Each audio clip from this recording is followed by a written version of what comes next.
Right, greetings all, hope we're all hale and hearty and well again, and here's another quick update from what we're on with in the machine shop.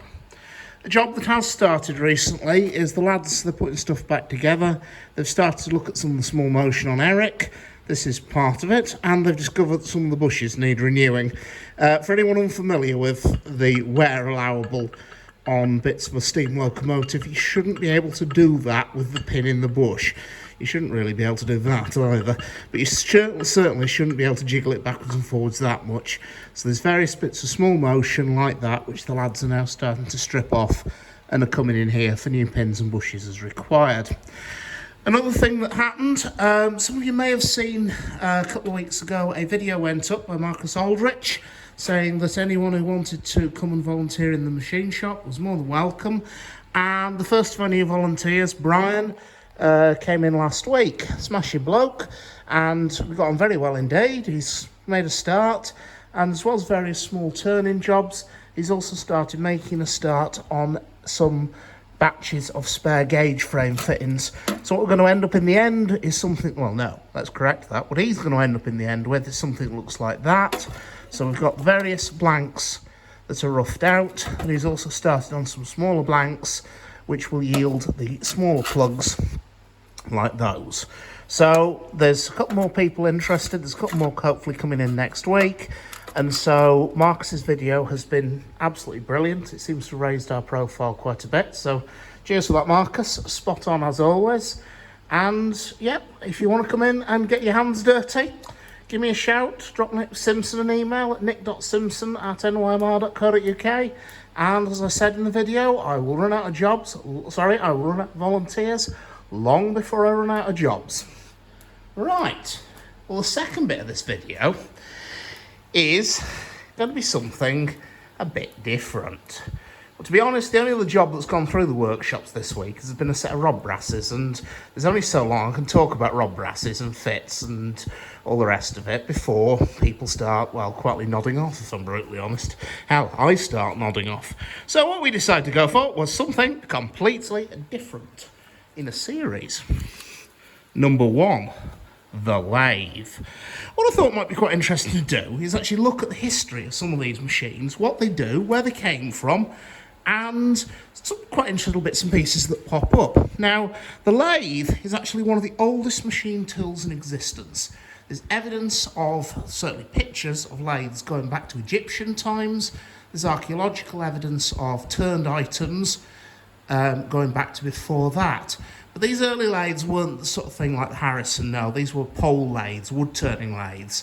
But the modern metalworking lathe evolves from that pole lathe, and it's mostly due to one man.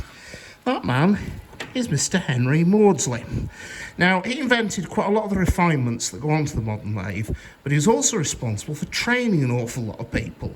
Some of these names we might not really recognise, like Richard Roberts perhaps, but you may very well have heard of James Naismith. If you're involved in engineering, I very much hope you've heard of Joseph Whitworth. And he was also involved with other people, like this chap here. You may recognise his surname. He wasn't that well known, but his son certainly was. Maudsley was contracted to provide the block-making equipment that Mark Brunel then sold to Mr. Bentham, who at the time was the Secretary of the Admiralty. So he was quite a busy little chap, and he had an incredible influence on engineering and engineering history. James Naismith, incidentally, was the inventor of the steam hammer, if you're wondering where you've heard that name from before. Right, so a lathe. We're going to look at the little Myford, mainly because, to be brutally honest, one bit of a machine is pretty much like another. The only thing that differs between this and the Harrison or the Big Mustana is simply scale. Now, what can a lathe make? Well, it can make three things, and I would argue one of those is a modification of the second.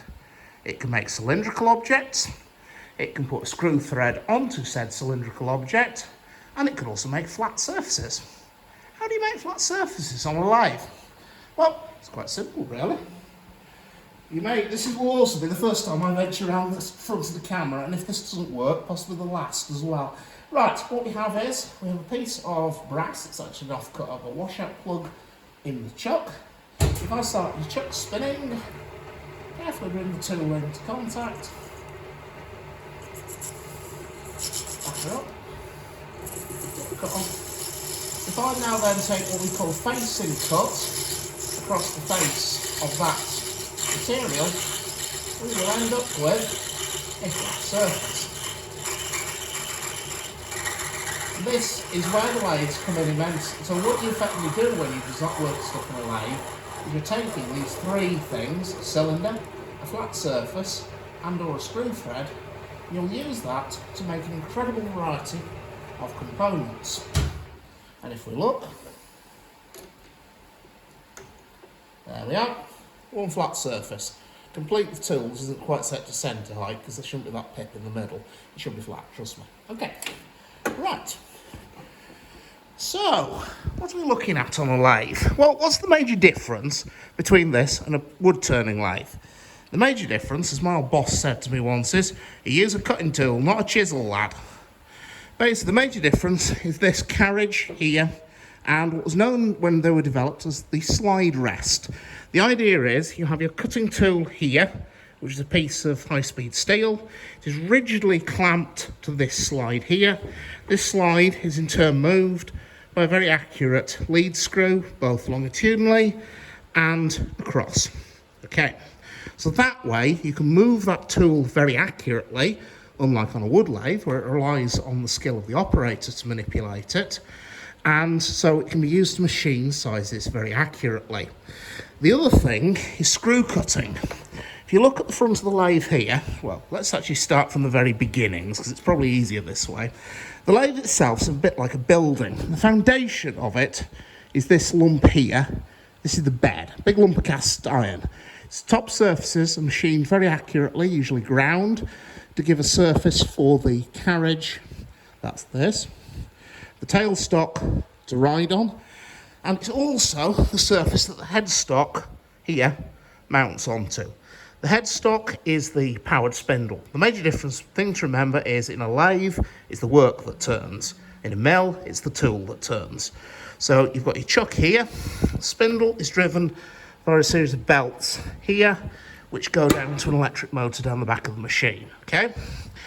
The carriage, as I said, rides on the bed. And the major advantage with what makes a screw cutting lathe so special is this screw here. This is called the lead screw.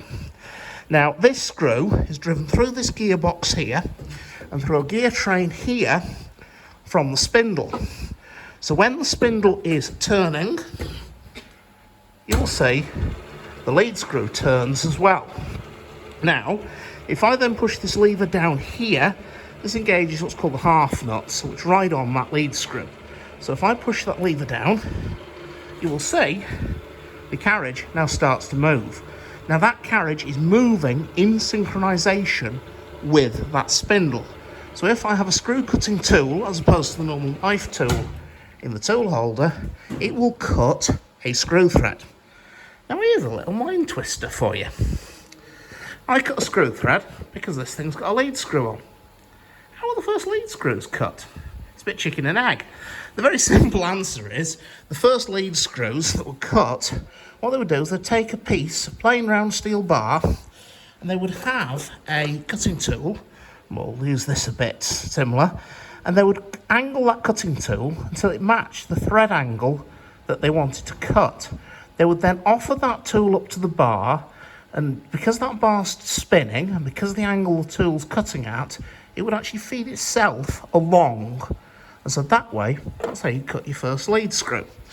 So there you go, ladies and gentlemen, that's the lathe, the backbone of most engineering workshops. Certainly it's regarded as the king of machine tools. It's the one tool which can actually replicate itself. And there's a lot of people who started their workshops with nothing more than one of these and then gradually built all the machines up around them. A little other interesting aside is to talk about power. That was the other major evolution from the treadle lathe. People started to get rather tired of peddling things, and it's one thing when you're cutting wood, it's quite another when you're cutting metals to the amount of force that was required. What happened was then variously, first of all, human power came along. There's a reference to labourers being paid the princely sum of 10 shillings a week for the purpose of turning a wheel which drove the machinery, to wit 3 screw cutting lathes. There's also a reference in somebody, I've forgotten instantly who it is, but there's a reference to a workshop inventory where it includes the item and one strong Irishman for turning the machinery. Unfortunately, as the machinery got bigger and Irishmen became, well, I think they discovered they could make more money digging canals and digging railway cuttings, then they had to move on to other things. The first thing that would happen was a centralised power system, typically either a water wheel, moving on to steam engines. And then much later, the wonderful little invention, which is known as the electric motor, came along. Now, they revolutionised machine tools for one very simple reason. Suddenly, a machine didn't have to be tied to a central power system. It could be sited wherever you could run an electric supply to. So, a remarkably simple little thing, yet it made an incredible difference to machines and their use in workshops. So anyhow, folks, there you go. The first in possibly a series or possibly just a unique video. The lathe, ladies and gentlemen. Hope you find it interesting and informative as always. Take care, and I'll see you around.